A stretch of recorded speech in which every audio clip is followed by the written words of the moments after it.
Evening, everyone. Rob. How are you? All right, thank you. What's news? No news yet. No news yet. Please God, it's all going to come. Please God. Yeah, either tomorrow or on Monday, one of the two. I know they've got a meeting tomorrow. No, Be'ezrat Hashem, Baruch Hatzlacha. Hello, Rob. Hello, Marky. How are you, Rob? It's so nice to see you all with us. How you all doing? Good, Baruch Hashem. Everybody's good. I'm so happy to hear that, Marky. Are you on your Chumash? You ready? Yeah, I'm just going to open it. Have you done any Mishnah Beirut's or anything? Nothing to start yet. I'm waiting. Tell me what's happening with Chili Chrysler. Have you heard anything further? I didn't hear. All I know that he's in a hospital. I honestly don't know. Yes, Hilly. Oh, wow. Sorry to hear that. Hilly's family having his mother-in-law and his father-in-law. Oi. Oh, the corona. Yeah. Oh, my word. Yeah. Lo pashut. Yeah. So, הרבה תפילות. We need הרבה תפילות. Yeah. I spoke, by the way, just spoke to my rabbi today, to my spiritual rabbi, the son of my spiritual rabbi. And he said that, please God, good news, because like we explained yesterday, that Tu B'Shvat is a special day. It's a day of praying, that you have to pray and you have to ask, and Be'ezrat Hashem, everything gonna be answered, Be'ezrat Hashem. You know what I'm saying? So we have to really we have to try. I think that we're gonna start because we're 2 minutes after, and Be'ezrat Hashem, נעשה ונצליח והשם עלינו ברחמיו ירוויח. I'm going to like to dedicate the shiur to Tamara Bat Esther. That's our Dr. Lez's late mother. We wishing her a long life, wishing him a long life on her passing away. לעילוי נשמת הרב אברהם חיים בן יעקב אליעזר. That's Rabbi Kenza, לעילוי נשמת אסתר קדן בת קצ'יה, לעילוי נשמת מרדכי בן רחמה, that's our friend מוטי, לעילוי נשמת אסתר בת משה הלוי, אוקיי? אתם תהיה צרורה בצור החיים, ולרפואת, now we're doing in healing off, לרפואת משה מאיר בן חנה, אביבה בתיה בת שינה קהילה, מנשה נג'י בן פרחה, עידן מנשה בן ליאורה, ליאורה בת מרים, טלי אסתר בת ליאורה, חיה חפצ'י בת שרה אימנו, דבורה בת אסתר, הרב רם בן מרימה, והרב שלמה יהודה בן דליה, יצחק בן טובה, ועידן בן בת שבע. Please God, רפואה שלמה to them, ולכל חולי עמו בית ישראל, בכל מקום שהם. I'm going to mute everyone. Mark, you know you're going to unmute yourself, and then we'll start, בעזרת השם. Okay, so בעזרת השם נעשה ונצליח, והשם עלינו ברחמיו ירוויח. The way that I designed the shiur for today, obviously we're going to start the introduction for Parashat Beshalach.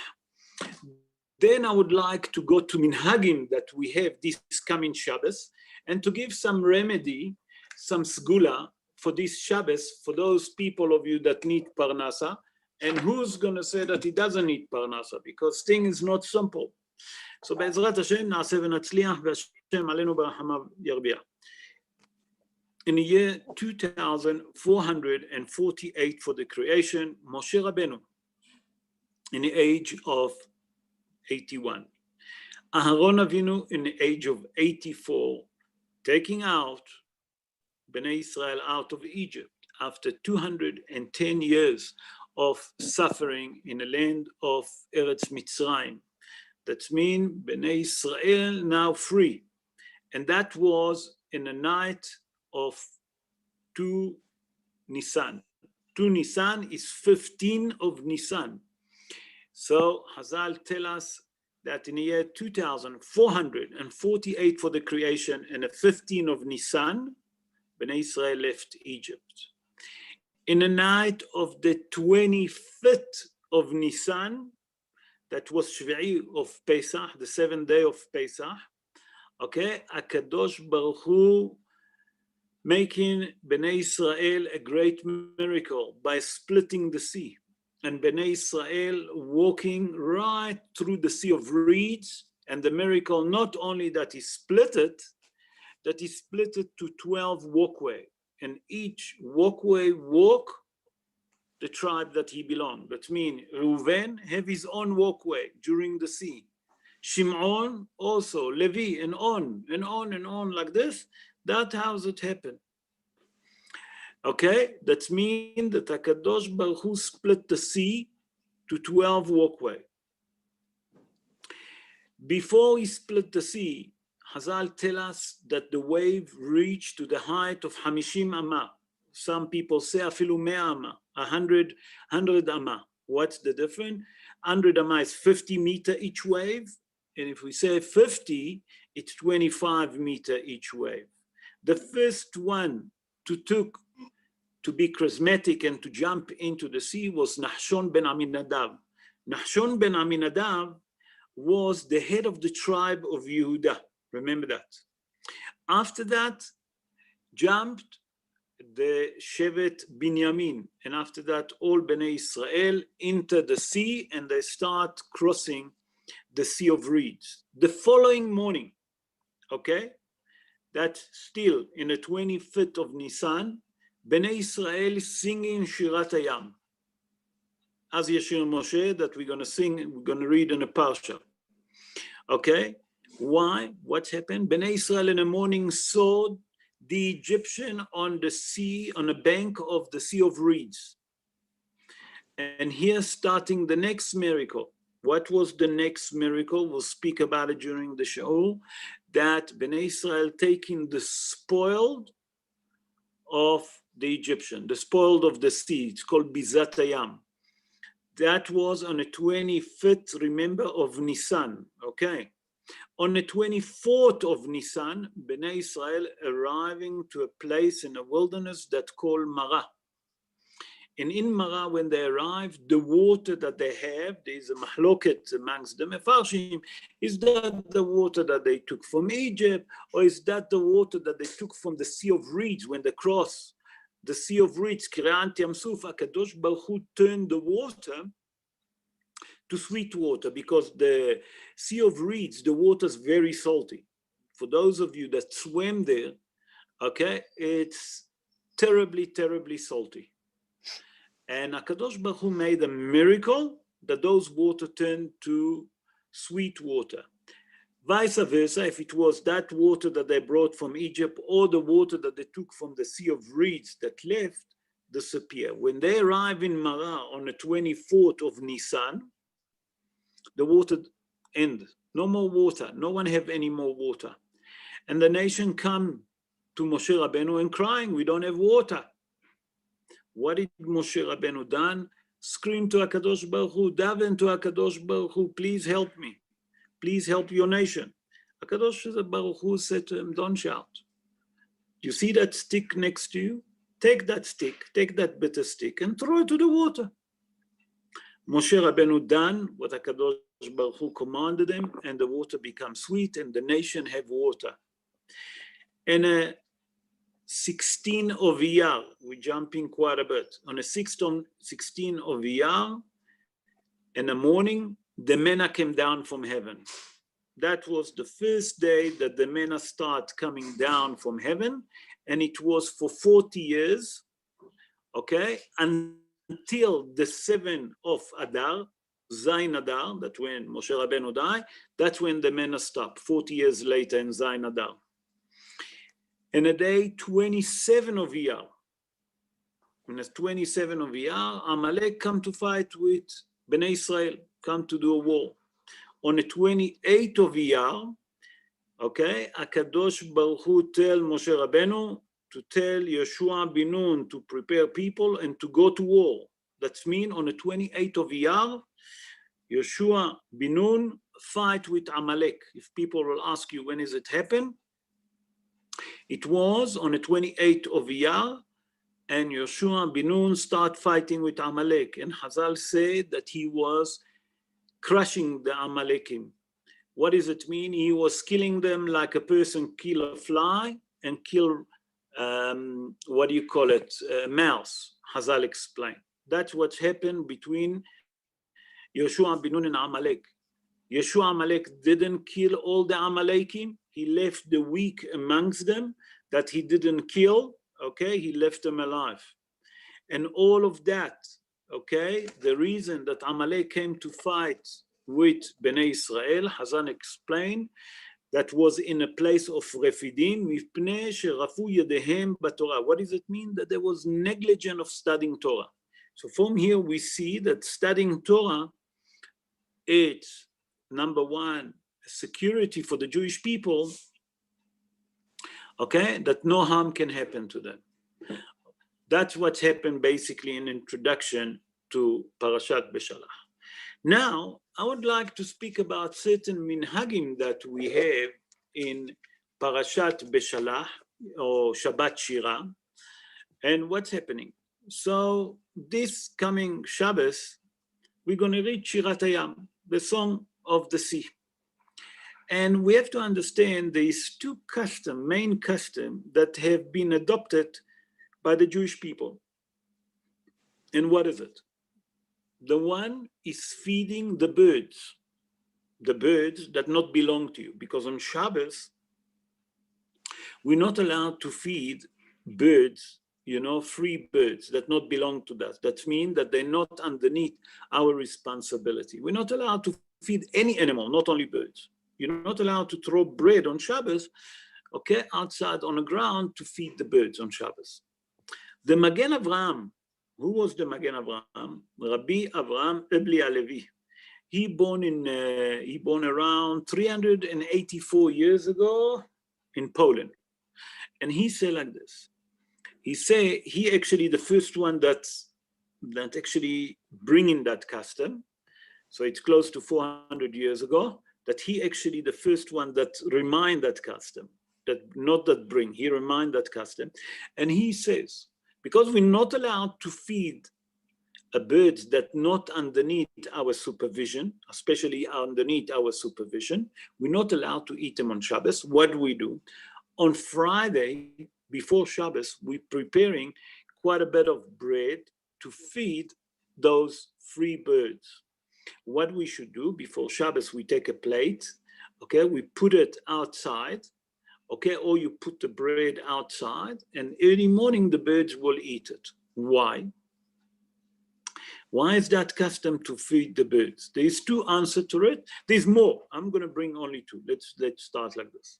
So the first answer is that number one, that when Bnei Israel sang Shirat Hayam, the birds joined them and also sang with them Shirat Hayam.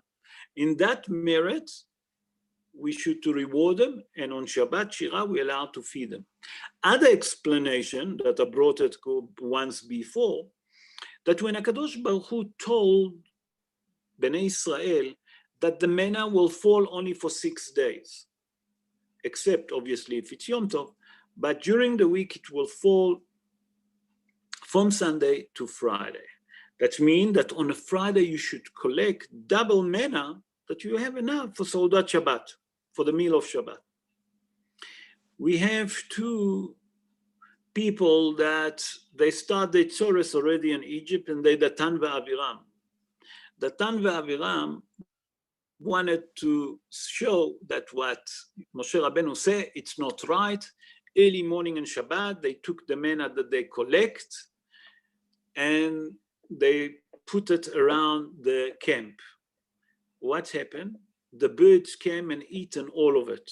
So when the Jewish people will wake up in the morning and Datan and Aviram going to say to him, go outside and look, there's manna, they couldn't. Why? Because the birds eaten it. say Hazal in that merit to show them gratitude that they sang with Bnei Israel Shirat Hayam. Number two, that they eaten the bread that Datan and Aviram left. We obligate to show them a bit of what we call it gratitude. We're putting bread for them. The second minhag that we have on this Shabbos, Rabotai, and that's very important, is to eat cholent. But not just normal cholent. That's not the secret. To eat cholent with wheat. What does mean wheat? You buy wheat and you eat it. You boil it and you eat the cholent with the wheat instead of with rice. Also, if you can eat a leg with that, that's even better. And the holy books explain what's the connection. Why? What is that? He said that Parashat Aman that I sent on a group, if you remember, it's a segula, it's a remedy for Parnasa, to read it. Not only that, by that you're eating the wheat, it's a segula for Parnasa.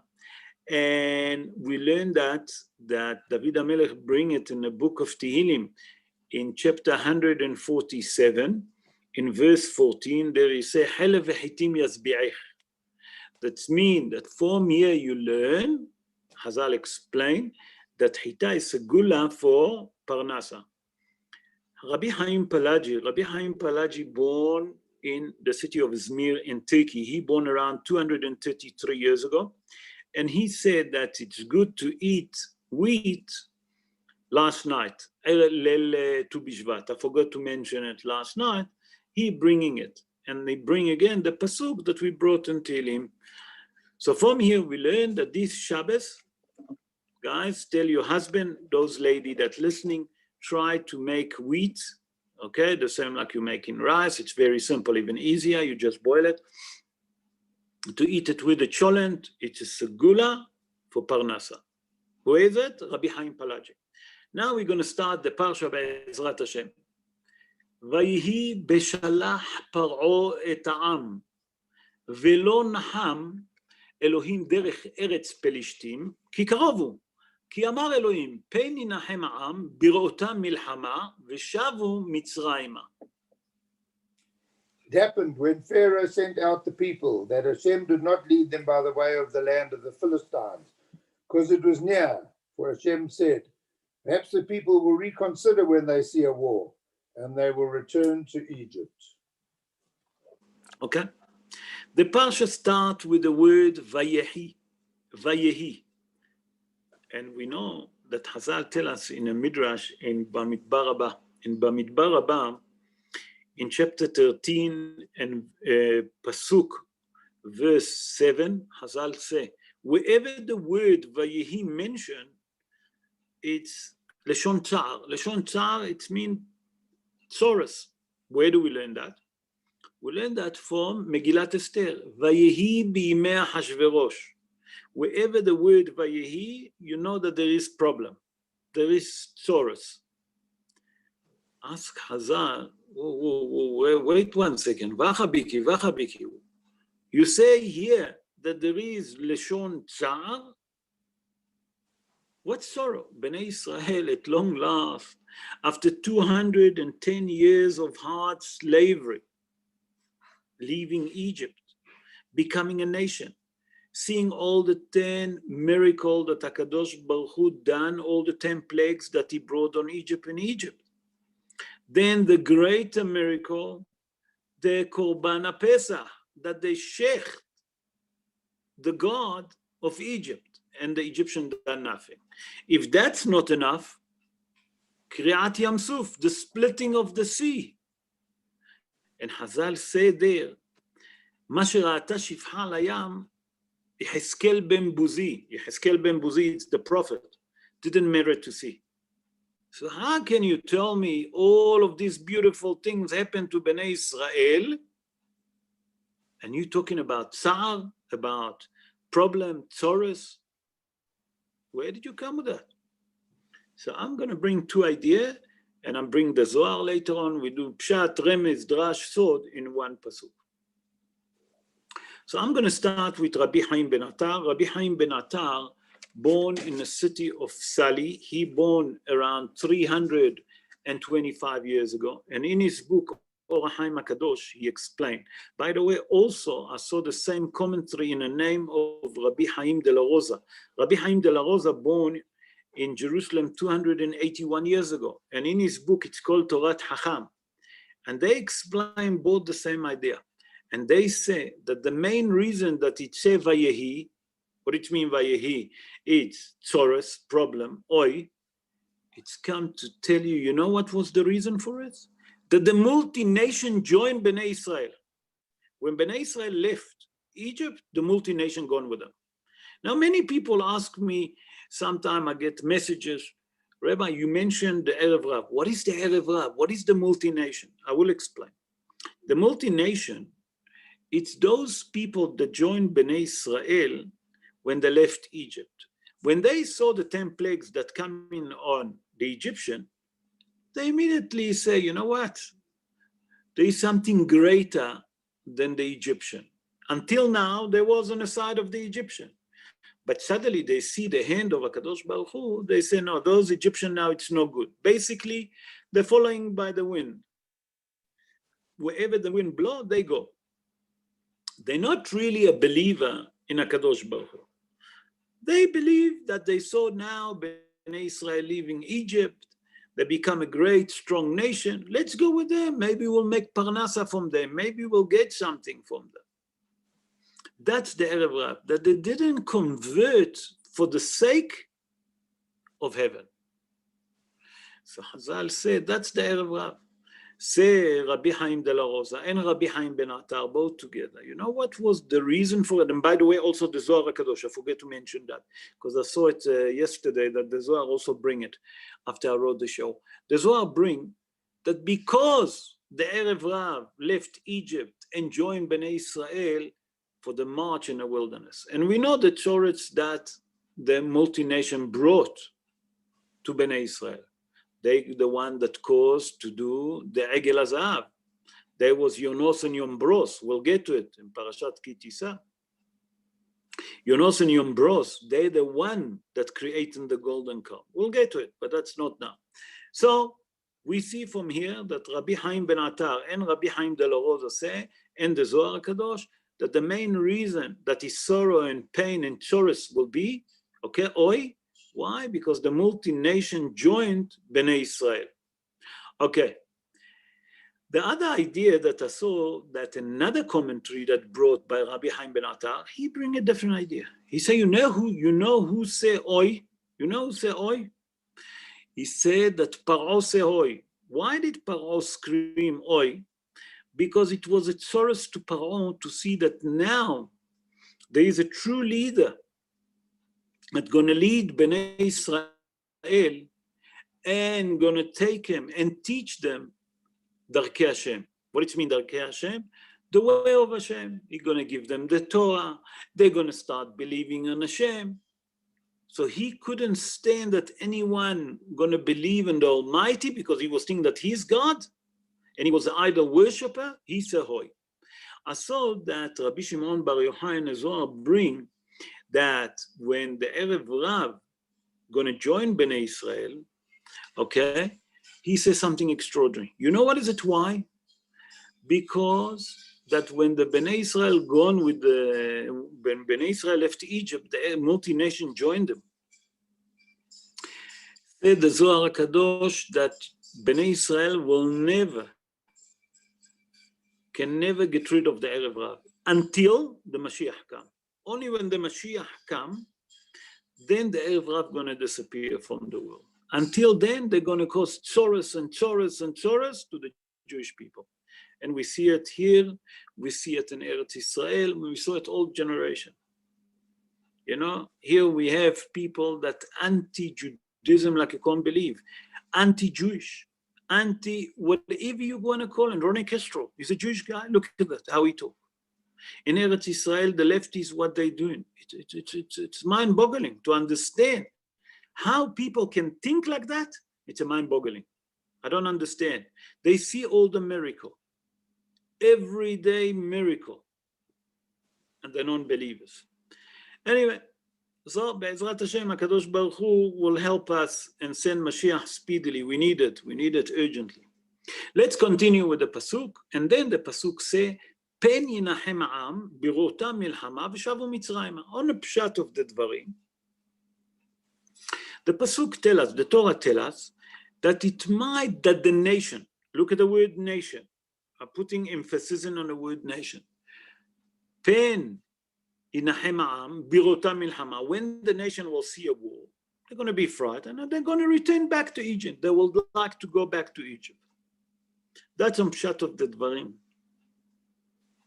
But come the Al-Sheikh HaKadosh, Rabbi Moshe Al-Sheikh, that Ari HaKadosh say on Al-Sheikh HaKadosh, by the way, Al-Sheikh HaKadosh before, he born in the city of Andripoli in Turkey, around 514 years ago.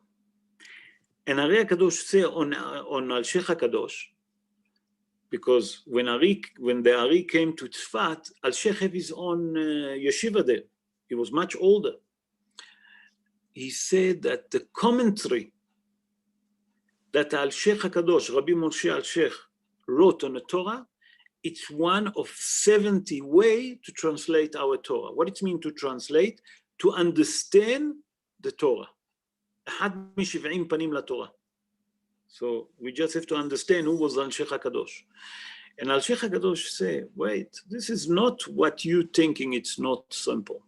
First of all, let's understand who was Ha'am that you're talking. So he say, if you look at the Zohar on our Parsha, in page 45, folio 2, he said like this.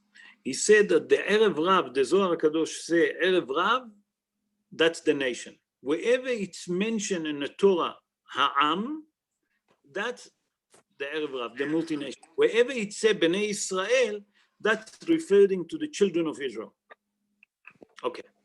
He said, what the Torah tried to tell us here, Pen yinahem ha'am, the Am is the multination. Because the multination was such shaky in their belief, that their belief was so shaky in Kadosh Baruch Hu, was a problem that Kadosh Baruch Hu was worried. Why?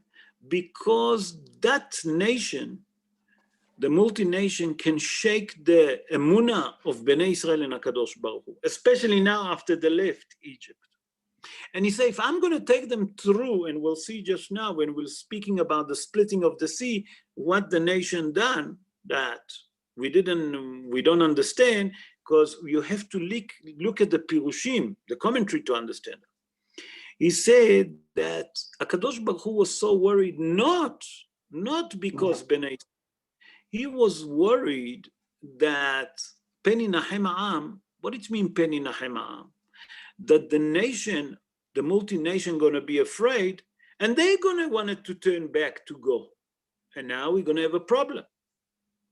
So that's what it means, Pen yinahem ha'am. Not Bnei Israel. It's the multination that they believe in HaKadosh Baruch Hu is so shaky, they go follow the wind. Wherever the wind blows, that's where they go. And suddenly they see that the Palestine coming and they fight. Other explanation, what did it mean, Pen yinahem ha'am? Hazal explained that there is here actually a promising that Avraham Avinu given who? Avimelech. Avimelech was the king of Plishtim. And Avraham promised him for certain generation, he took an oath that the Jewish people not allowed to harm the Palestine, the Plishtim. And that was 1 year before that generation finished. That means another year, and that the covenant finished between them, the agreement. So HaKadosh Baruch Hu say, if my son, Avraham Avinu, the father of the Jewish nation, said that we're not allowed to harm him, we're not allowed to go through their land, I'm not going. Why? Because it might going to bring to a war, and the Jewish people have to fight and they'll win because I'm on their side. No, I don't want it. I promise to Avraham Avinu that I'll be all the way with him. and with his nation. And if Avraham Avinu given a promise to Avimelech, the king of Plishtim, I have to keep it. So from here you see and you learn how important when a person says something to keep his words. And Be'ezrat Hashem, that HaKadosh Baruch Hu will help us and guard us. Let's continue. In verse, now I'm jumping to verse 19. I'm going to be in verse 19. ויקח משה את עצמות יוסף עמו, כי השביע את בני ישראל לאמור, פקוד יפקוד אלוהים אתכם, ועליתם את עצמותיי מזה איתכם. Moshe took the bones of Yosef with him, for he had firmly adjured the children of Israel, saying, Hashem will surely remember you, and you shall bring up my bones from here with you. Okay, on the pshat of the dvarim, the Torah tells us that Moshe Rabbeinu took the bones of Yosef HaTzadik from the land of Eretz Mitzrayim.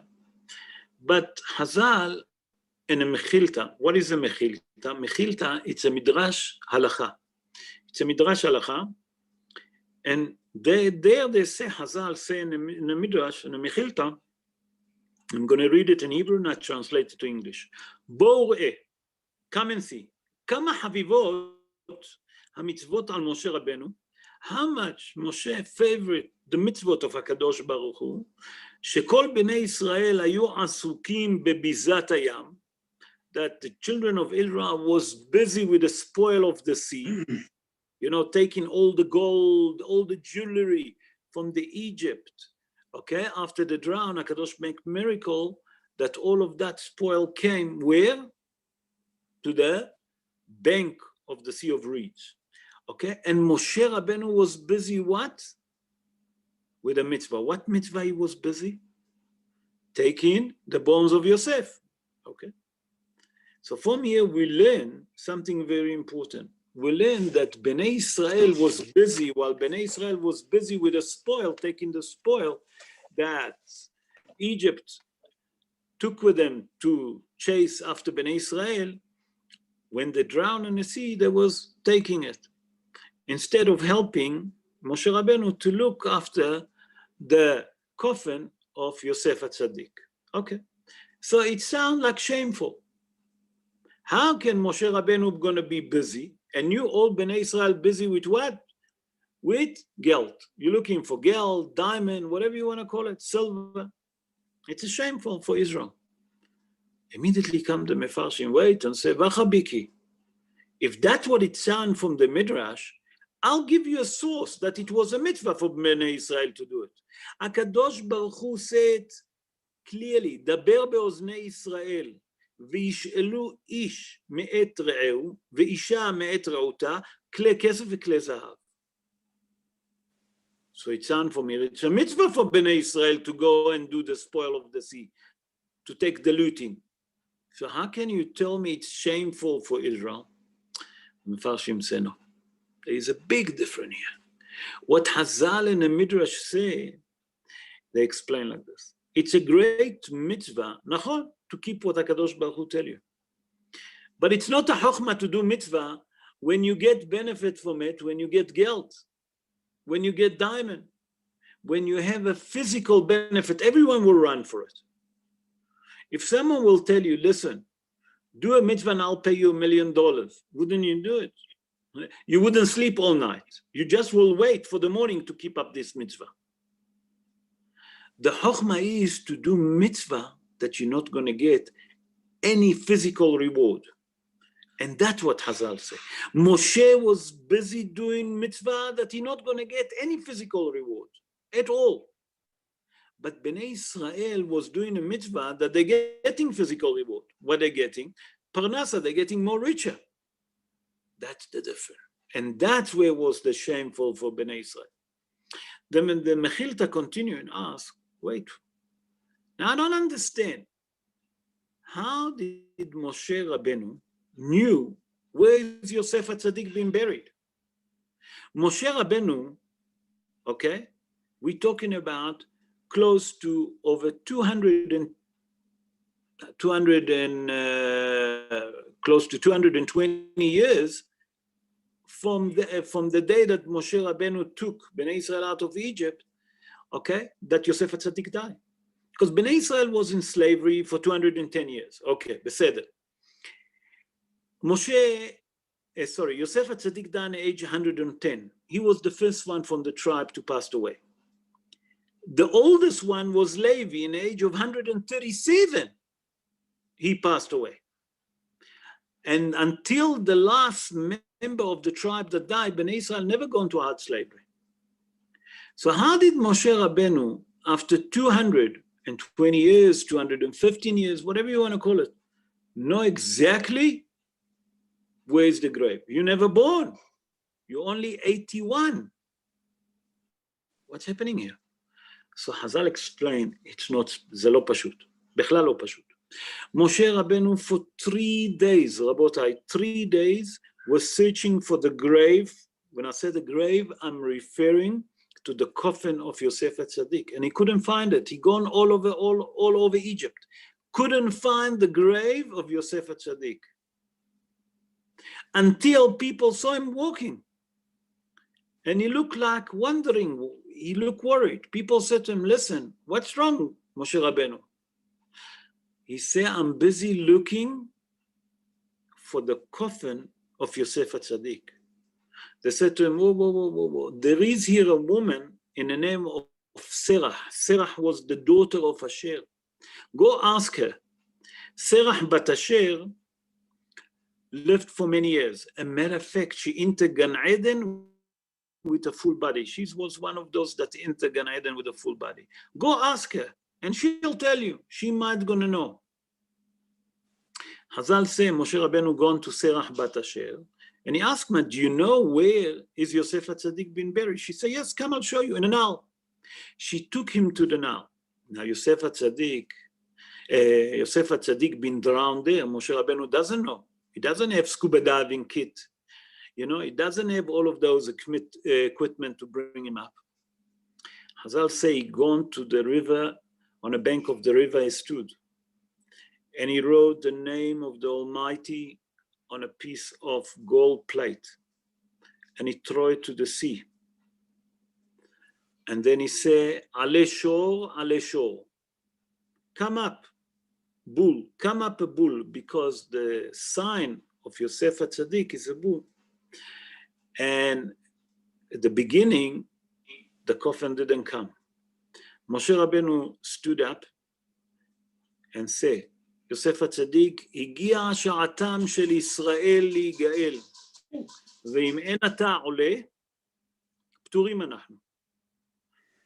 That means now it's the time that Bnei Israel gonna be redeemed, and if you're not gonna float up, we're not obligated anymore for what the covenant that we have, that you told us that we have to take your bone to Eretz Israel. Hazal say immediately that the coffin start floating. Why did it start floating? Because Hazal explained that that coffin didn't made by wood. Hazal explained that the Egyptian made it by steel, and they sunk it in a Nile with witchcrafting. Why Dafka in a Nile? Because the Nile, Hazal explained, when it gets full, it gets water all the field of Mitzrayim. So the Egyptian believed, and they wanted the land to be blessed. They sank Yosef HaTzadik there because he was such a great man, and he brought so much prosperity when he was alive to the Egyptian. So they sank him in the Nile.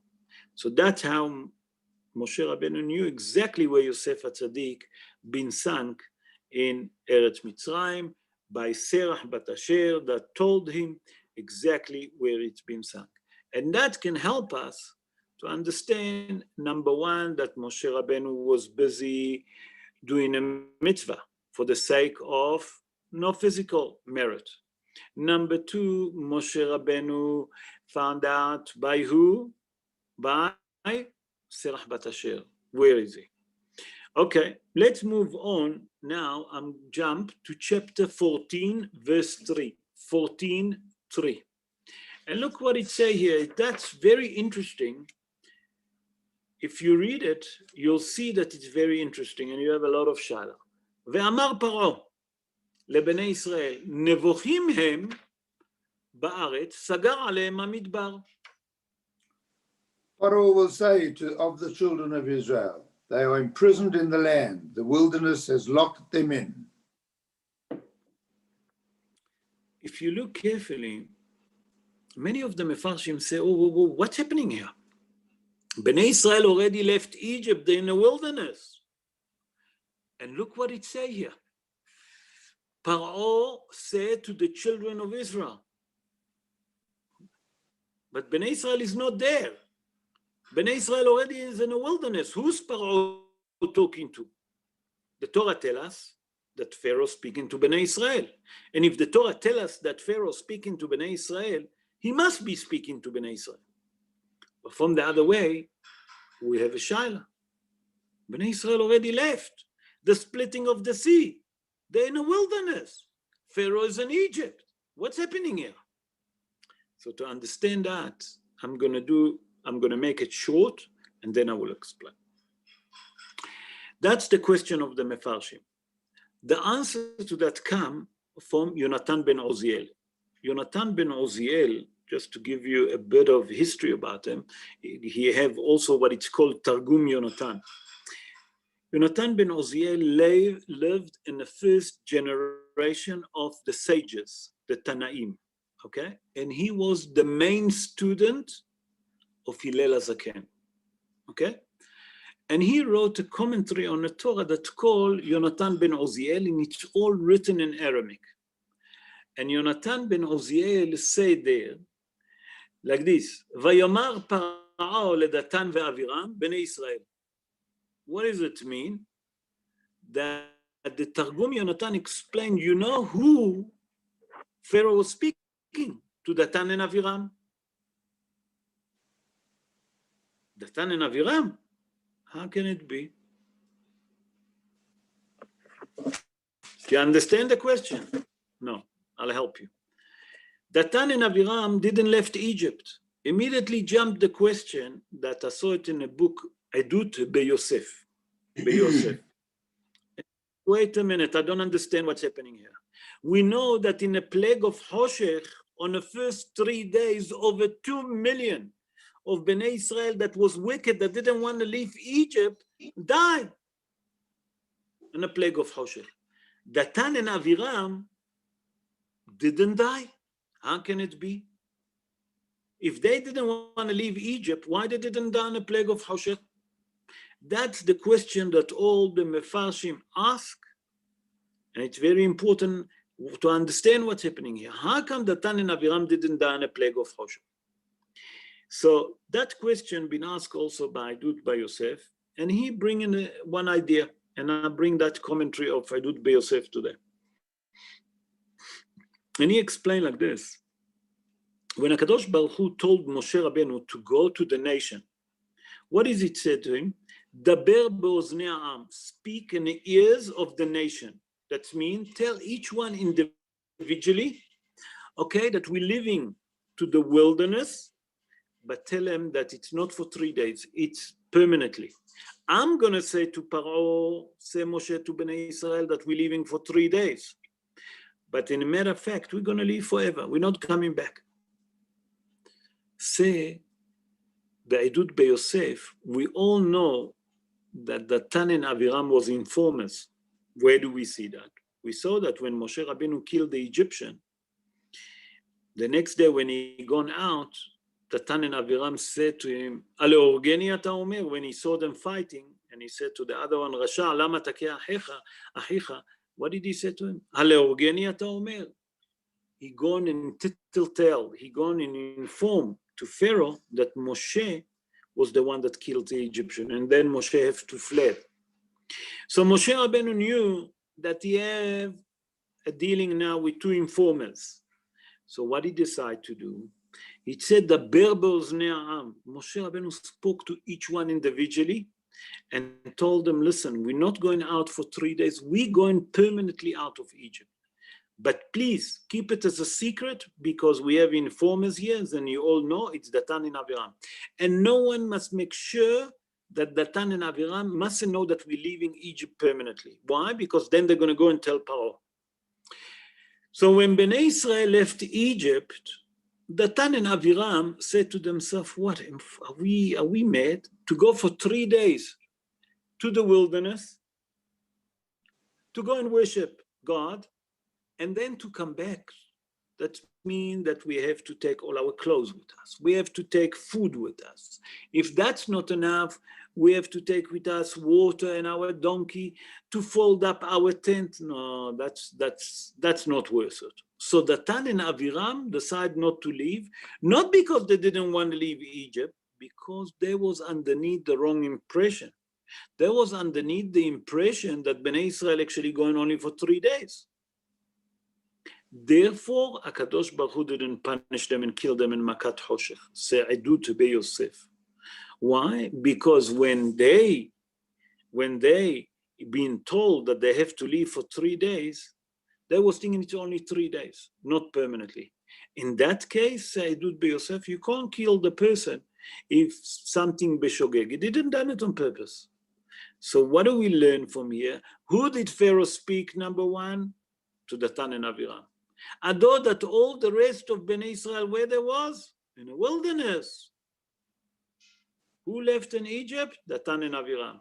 How can it be that they didn't die in Makat Hoshech? Because they didn't know that Bnei Israel leaving permanently and going out of exile permanently. They was thinking that they're going only for 3 days. And that's the answer for it.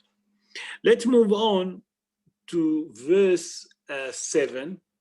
And in verse 7, we see something very interesting.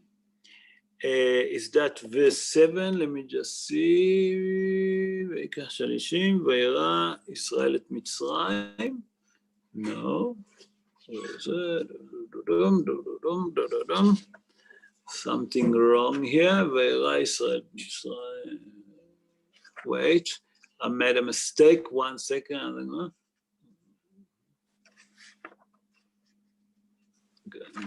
Okay, 1 second. Sorry about it, guys. I just want to find the right thing. וירא ישראל את מצרים מת על שפת הים. Where is it?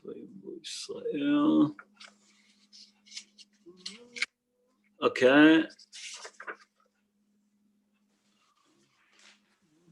Sorry, it's my mistake. I didn't write it properly.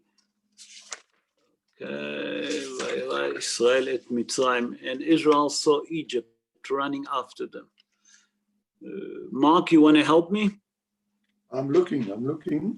וירא ישראל את מצרים, where is it?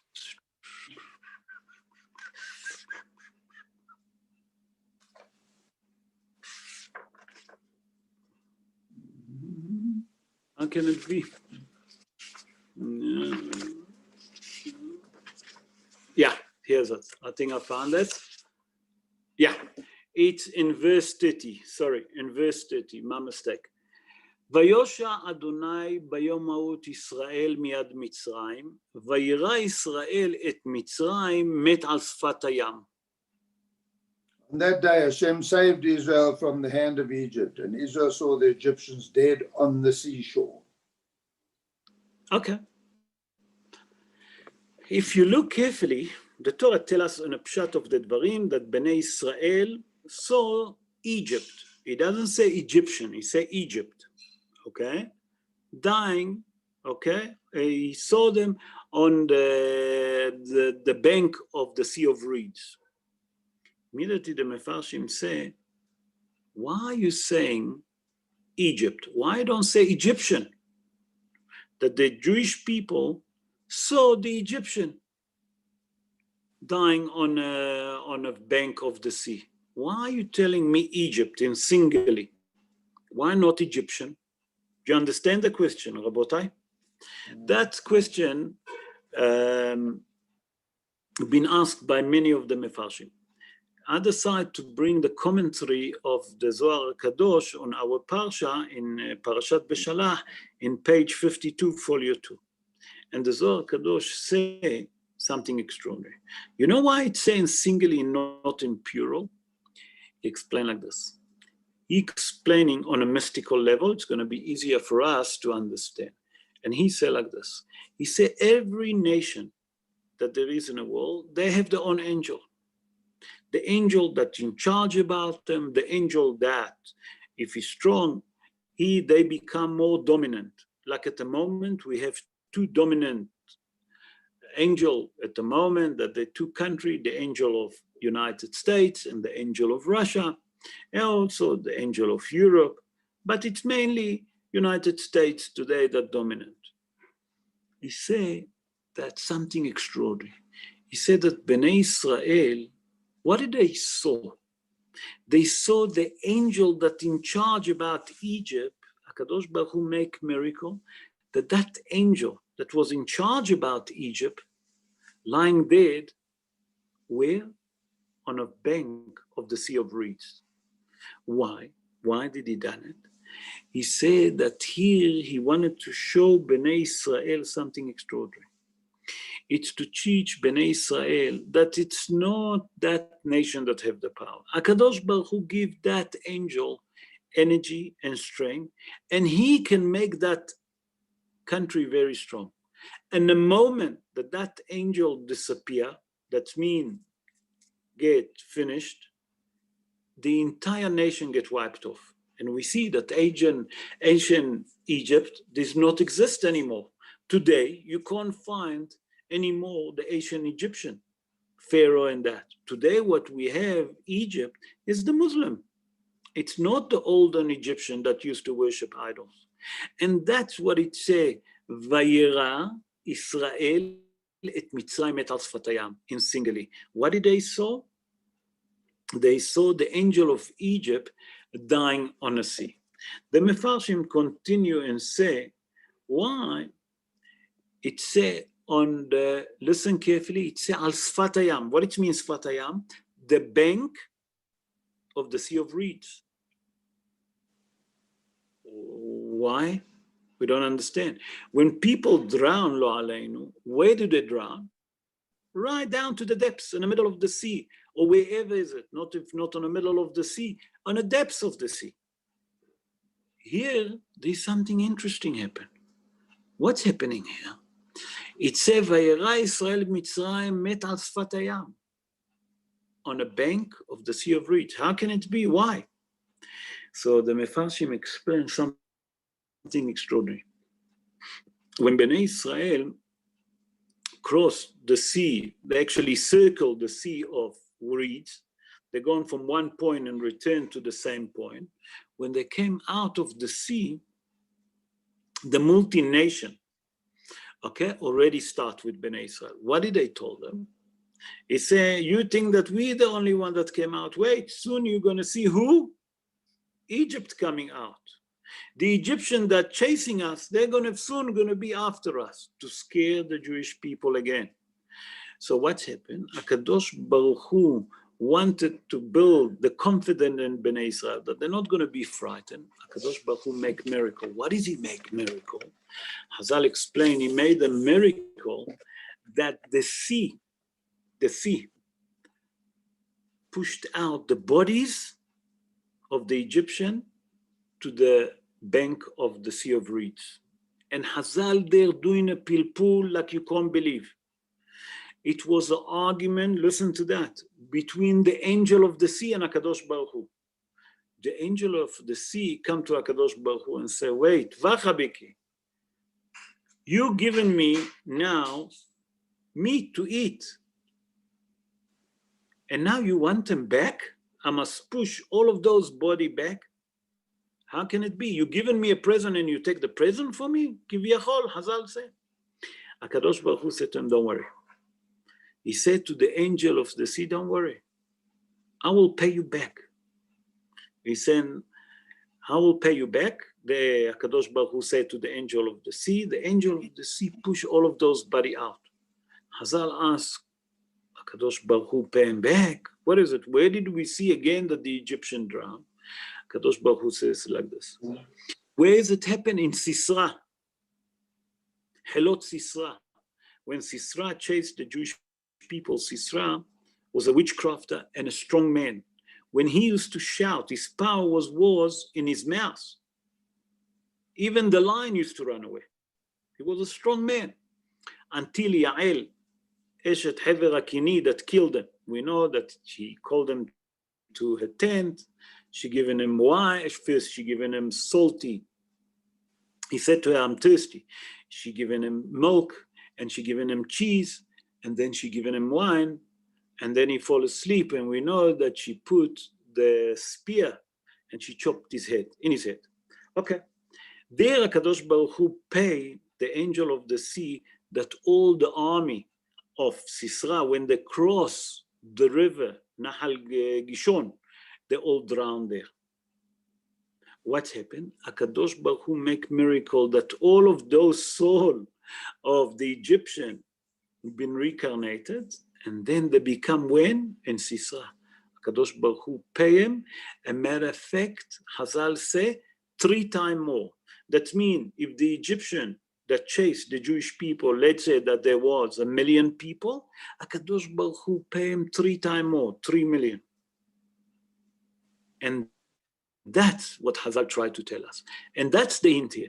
Vayira Yisrael et Mitzrayim met al Sfat hayam, that number 1, HaKadosh Baruch Hu killed the angel of who? Of the Egypt.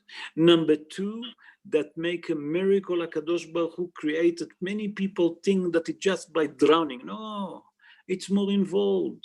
HaKadosh Baruch Hu push all of those body where? To the bank of the Sea of Reeds. Because usually they should stay down in the sea. HaKadosh Baruch Hu make miracle that all of those body came out. Why? So Bnei Israel not gonna get misled by the Erev Rav and be afraid. So now we understand this verse. Let's move on to chapter 15. In chapter 15, verse 1, let's see what it said. אז ישיר משה ובני ישראל את השירה הזאת לאדוני, ויאמרו לאמור, אשירה לאדוני כי גאו גאה, סוס ורוחבו רמה בים. Then Moshe and the children of Israel chose to sing the song to Hashem. And they said the following, I shall sing to Hashem, for he is exalted above the arrogant, having hurled horse and with its rider into the sea. Okay, if you look in Hebrew, there is one word repeating himself here. Actually, there's few, but the main one that I want to speak about is Vayomru le'emor. What it means, Vayomru le'emor? It should say Vayomru Ashir ala Hashem. Why you have to repeat it? And they say, to say, if you translate it from Hebrew to English. Vayomru, and they say, to say, I will sing to the Almighty. You can say, they say, we'll sing to the Almighty. But why you have to add up the word Vayomru le'emor? That's the question of the Zohar HaKadosh. The Zohar HaKadosh asked that question on Parashat Beshalach in page 54, folio 1. That's the question of the Zohar. Why do you have to repeat? Why does the Torah have to repeat? The Zohar explains something extraordinary. The Zohar say that the same song that Moshe Rabbeinu sang here, Bnei Israel and Moshe Rabbeinu will sing the same song with the final redemption. When HaKadosh Baruch Hu will redeem us in a final redemption, Moshe Rabbeinu and Bnei Israel, we're going to sing the same song. The Zohar HaKadosh asks in that case, who they are? Who's they? Said the Zohar HaKadosh, whoever merit to say Shirat Hayam every day, today, that we're meriting to say every day in Shahrit, just before Ishtabach, we say Shirat Hayam. He said a person that sings Shirat Hayam, he will merit to sing in a final redemption. Be'ezrat Hashem, that we should see it speedily in our days. And then in verse 2, look what it said. I'm moving now to verse 2. It says something very interesting. Ozi v'zimratia v'yihi li lishoa ze eli ve'anvehu Elohei avi v'aromemeu. The might and vengeance of God was salvation for me. This is my God, and I will build him a sanctuary, the God of my father, and I will exalt him. Okay. Look what it says. Ze Eli, this is my God. What does it mean, this is my God? Who said this is my God? It sounds like someone pointing and say, yeah, look, this is my God. What's happening here? So I saw a beautiful commentary that there is here. First of all, we have to understand what's happening here. The Zohar Kadosh in page 55, folio 2. Yeah, 55, folio 2. The Zohar says something like this. Listen to that. He said that Bnei Israel, when they merit for the splitting, to see the miracle of the splitting of the sea, not only that they merit to see what's happening in the sea, they merit to see what's happening. HaKadosh Baruch Hu opened the seven heaven, and they saw everything in the heaven. And Hazal tell us something extraordinary, that Shifha is a servant that stood on a sea of weeds, merit to see what Yehezkel ben Buzi, the prophet Yehezkel, couldn't see. That means that not only that people saw the Almighty, he just opened the heaven.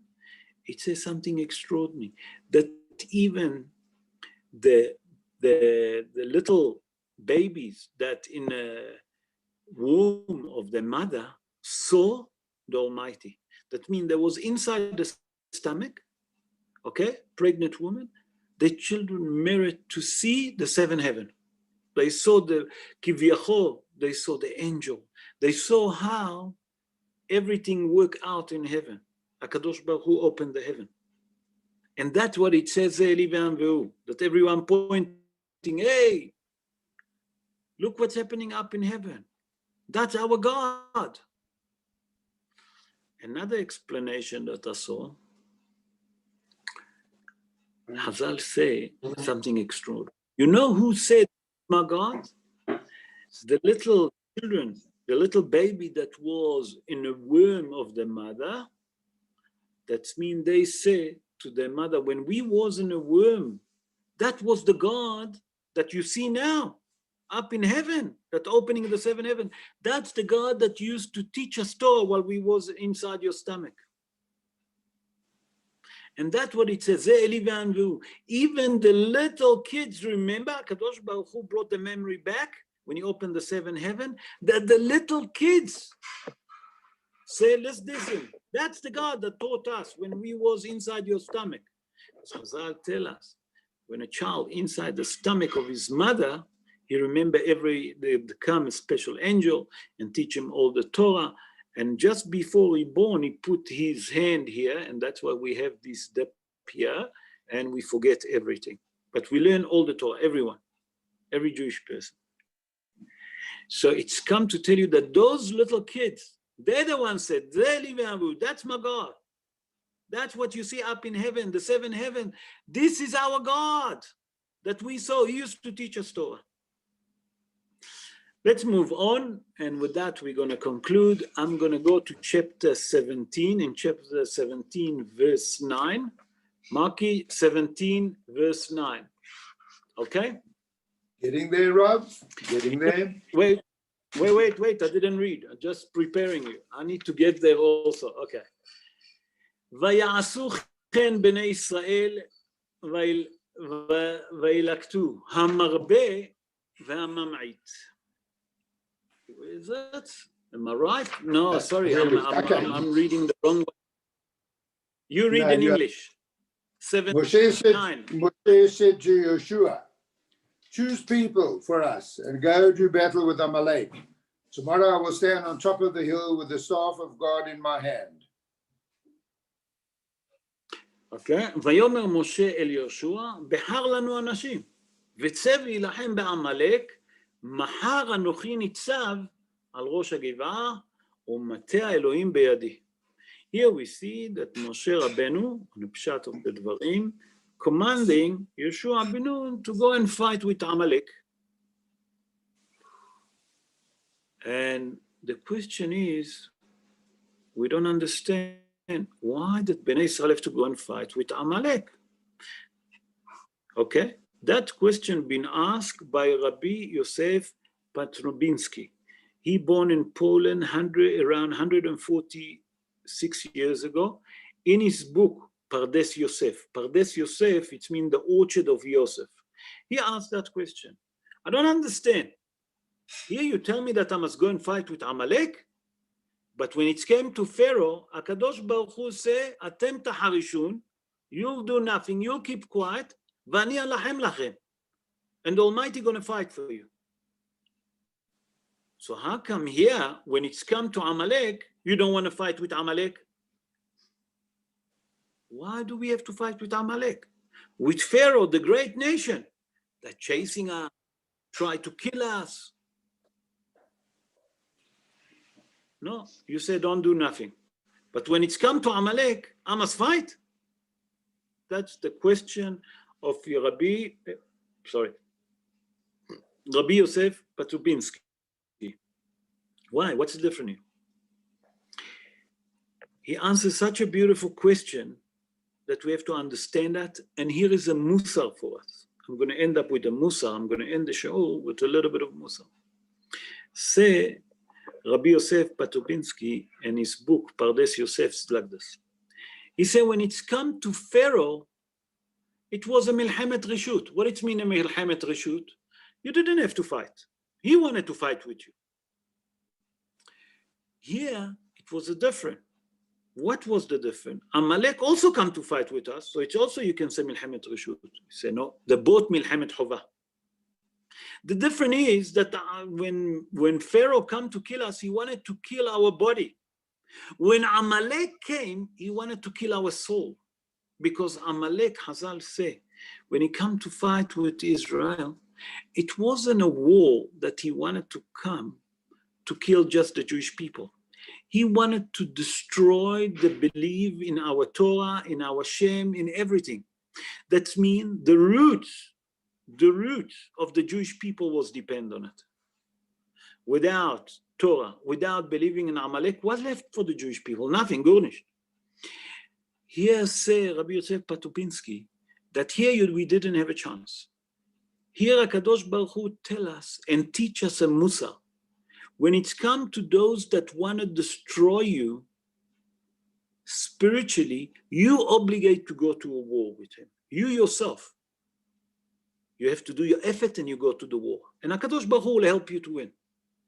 But when it's come to people that not only want to destroy you as a Jew, want to destroy your physicality, that's HaKadosh Baruch Hu will fight for you. You'll see the miracle. You have to be righteous and then HaKadosh Baruch Hu will fight for you. He said the difference is, why Moshe Rabbeinu have to prepare Yoshua and to tell him choose right man to go and fight? Because it wasn't just a normal war. It was a war that was behind it a concept. And the concept was to destroy the belief in HaKadosh Baruch Hu, number one, and to destroy the Holy Torah. That means to destroy the idea of Judaism. And that's, say Rabbi Yosef Patrobinsky, that you obligated in a case like this to go to a war. And that's why you see me sometimes, I get a bit more annoyed when it's come to people that hate the Jewish people. I usually not so aggressive, but when it's come to those that want to destroy us as a nation, destroy us as Jewish, I speak very harsh about it. And I always couldn't understand why. When I wrote this shi'ur, it's fit together with me. That means that we have to do our own effort to destroy those that try to annihilate us as a Jewish nation, as the Jewish children of HaKadosh Baruch Hu, to try to destroy our Torah, to try to destroy our belief in HaKadosh Baruch Hu. Those one, we have to do every effort that we can to go to a war with them. And Be'ezrat Hashem, that HaKadosh Baruch Hu will help us and will give us the strength and the help to continue to teach Torah, to learn Torah. Not only that, to praise HaKadosh Baruch Hu for all the miracle that he do for us, for all the goodness that he do for us. And then HaKadosh Baruch Hu, please God, will have mercy on us and will lend us and send Mashiach Tzidkenu speedily in our day. Amen. Ken Yehi Ratzon. Be'ezrat Hashem, now if you have any question, Be'ezrat Hashem, I will try and answer if I can. Bechavot. Those of you that have question can ask. So Rabbi Levy, the Pharaoh drowned, or what happened to the Pharaoh in the Yam Suf? Say again, Stevie, I Did didn't hear. he drown Paro? Very good question. Yeah. Very, very good question. And there is a big mahloket amongst the Mefarshim. The Gemara speak about it. And Hazal say, according to one opinion in the Gemara, that even Pharaoh drowned in the sea. According to other opinion in the Midrash, Hazal bring, no, Pharaoh didn't drown. Pharaoh was the only one that survived the splitting of the sea, okay, Kriyat Yam Suf, and he gone to Nineveh, the city of Nineveh. You remember that Gon Yonah. And there, he became a king to the city of Nineveh. And the Mefarshim there, explain like this. Mefarshim there explain, how do we know that it was the king Pharaoh? He said when Yonah, a Navi, the prophet Yonah, came to Nineveh, and he said, Be'od 40 yom Nineveh nehefechet. That means in another 40 days, HaKadosh Baruch Hu will destroy the city of Nineveh. What is Pharaoh done? He knew the power of Pharaoh, of HaKadosh Baruch Hu. What has he done? He convinced the entire city of Nineveh to do tshuva. So there is a mahloket amongst the Mefarshim, sorry. One part of the Mefarshim said, no, he died. He died and he drowned in the sea. Another opinion said, no, he became a king in Nineveh, okay? And here's the proof for it. Vice versa, those and those are the words of HaKadosh Baruch Hu, the living Torah, and we have to believe it. You follow, Stephen? Because normally like, the leaders used to be in front in those days. Like today, the leaders at the back. That's the only even. In those days, they used to go in front of the leaders. Yeah. Okay. Yeah. Any other question? Rabotai? Hello, it's Anthony. Shalom Aleichem, Antonio. How are you? Baruch Hashem, I was wondering. I didn't hear your voice. I was worried. Sorry. It says, but we say by Yoshe Adonai, by Yomahu Et Yisrael, Miyad Mitzrayim, and Az Yashir every day in the davening. Why do we say those two things in the davening every morning? Vayosha Hashem? By Yoshe Adonai, by Yomahu Et Yisrael. Asking why we say that in the morning davening. Oh, very good. Hazal explain, Az Yashir Moshe u'Bnei Israel. What it mean as? Then. What do you say Az Yashir for the future? Why you say in the future Moshe will sing in Bnei Israel? That will help me to answer your question. Hazal say that with the final redemption, just before HaKadosh Baruch Hu going to build the third Bet HaMikdash, the final Bet HaMikdash, not only that Moshe sang the song there, all of us going to sing. We're going to sing again the same song that Bnei Israel sang to HaKadosh Baruch Hu. What did they sing? They sang to HaKadosh Baruch Hu, they sang to praise HaKadosh Baruch Hu for what he done for them in the miracle on the sea. Hazal say, La'atid lavo, for the future, we all going to sing together that song, all the Jewish people, all Bnei Israel. To all we're going to sing again, but the only difference is, Ke'emet etcha me'eretz Mitzrayim areenu niflaot. Hazal say, why is the nun niflaot? You should say plaot. Why niflaot? Ke'emet etcha me'eretz Mitzrayim. The same like when you left Egypt, I will do the same miracle to you in a final redemption. The only difference going to be niflaot. I'll make 50 times more miracle to the Jewish people in a final redemption. And that's what we say every morning, that we're waiting for that day that HaKadosh Baruch Hu will redeem us. Every day that we're praising HaKadosh Baruch Hu for what He done for us and how He took us from slavery to freedom. Every day we're mentioning that to remind us and not to forget that HaKadosh Baruch Hu, He's the one that's going to redeem us. And one of the 13 principles is to believe that the Mashiach will come. The Mashiach going to redeem us, and He's going to build Bet HaMikdash. HaKadosh Baruch Hu will bring Bet HaMikdash. The third Bet HaMikdash, no one going to build it. Not like the first temple, the second temple. The third Bet HaMikdash going to be built by who? By HaKadosh Baruch Hu. And if HaKadosh Baruch Hu build house, no one can destroy it. Hazal explain. It's not like Bet HaMikdash HaRishon that had been built by Shlomo HaMelech. Bet HaMikdash HaSheni, who built it? It was in a time of Ezra Sofer, Hordus. No, that was human being. Those can be destroyed. The Bet HaMikdash, that's going to come down from heaven. And then HaKadosh Baruch Hu will show us the miracle. Please God that we'll see all of these miracles speedily in our days. Amen. Can you read? Thanks very much. Thank you. Lovely answer. Thank you. Thank you, Rabbi. Anyone? Any other question, Rabbi? If you have, no? Okay. To Thank wish you, all Rob. of Thank you so much. Thank you, Rob. you, thank Shabbat you. Shalom. Shabbat Have a Have a Shalom. good Umvorach. Shabbos. But just before I conclude, Rabotai, remember to eat on Shabbos. Remember, wheat. It's a segula for nasa. Okay?